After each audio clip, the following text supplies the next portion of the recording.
Let's look at a few quotations about Aunt Alexandra.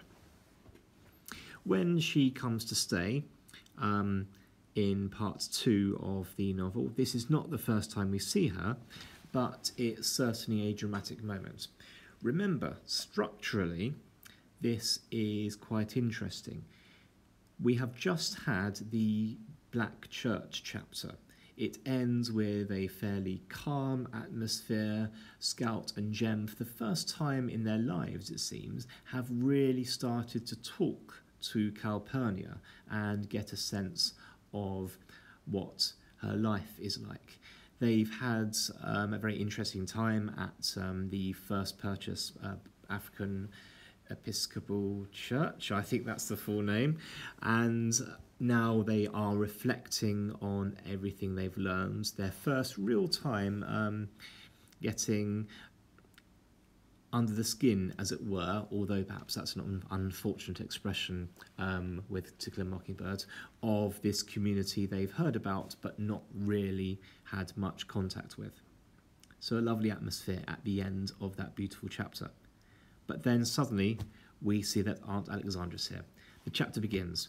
Put my bag in the front bedroom. Stop scratching your head. Put and stop. These are imperatives. So a sense that she is commanding, domineering, short, abrupt syntax here. Big contrast then in the atmosphere. Let's look at how she's described. Now, in To Kill a Mockingbird, clothing is highly significant. Scout and her tomboyish attitude, especially towards the start in the first half of the novel, is symbolised by her overalls, her breeches. She resents wearing dresses, and in turn, Aunt Alexandra is obsessed with the idea of getting Scout to dress in a ladylike way, i.e. wearing a dress. Clothing is equally important for Aunt Alexandra herself. This lovely quote here. Her Sunday corset were protective garments that drew up her bosom to giddy heights. Now, clothing here can be seen as symbolic as psychological, perhaps, as well as physical repression, which is ultimately what a corset does. Note the metaphor protective garments as well. However, let's not get too serious. We've got this hilarious image here, drew up her bosom to giddy heights. A nice bit of hyperbole from Scout's childish perspective. I also like how she finishes that paragraph with a from any angle. It was formidable. I do like the from any angle, as if Scout, being 4 foot tall or whatever, is just standing underneath this great big drawn up mass of flesh, terrified it might engulf her at any moment. But enough on that. Anyway, Aunt Alexandra's character. She had riverboat boarding school manners, so traditional southern values here. And her family pride is so great that it becomes a form of prejudice.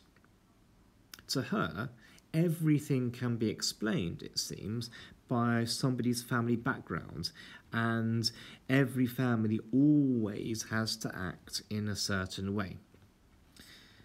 Everybody had a streak, a drinking streak, a gambling streak, a mean streak, a funny streak. You only really have to remember 2 of these. What's going on with the language here? Well, repetition, the cumulative effect of the list, emphasises the extent of her prejudice, but also mocks it in a way. The capital letters similarly reflect how important this is to her. Remember, of course, that later on in that passage, Scout reflects on what the Finch family streak might be, and according to Atticus, because they've had a habit in the past of marrying their cousins, he says, oh, maybe they've got an incestuous streak. So Atticus, once again, quite humorously undercuts Aunt Alexandra, even if it's not to her face. We see something similar happening in the ray of sunshine or sunbeam image that Aunt Alexandra constantly urges Scout to be. She says Scout should be a ray of sunshine in her father's dreary world, and Atticus later on reassures her that we've got quite enough sunbeams, thank you very much. So Aunt Alexandra, yes, representing traditional values to the extent that she is very prejudiced at the start and certainly fulfills the role of an antagonist to Scout. Don't forget, of course, her development later on.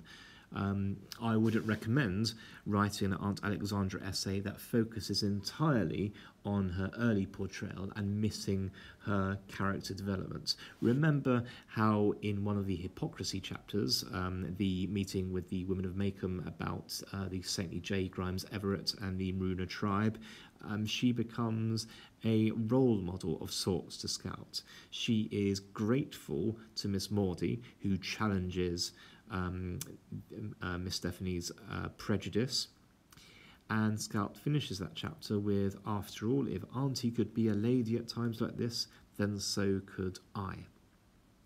Aunt Alexandra is also genuinely concerned for Scout and Jem when Bob Ewell attacks them, calling Scout darling, for example, and demonstrating a very caring attitude. And she also seems to sympathise with Atticus. She says very simply, "I'm sorry, brother," after the trial. Once again, this is the first time we see her using such language, and Scout actually comments explicitly that this was the first time I'd heard her refer to Atticus in this way. But it's just a subtle signal of the fact that even though Aunt Alexandra is very traditional, she probably has accepted the racial status quo and so on, she is not an out-and-out racist. So, Aunt Alexandra.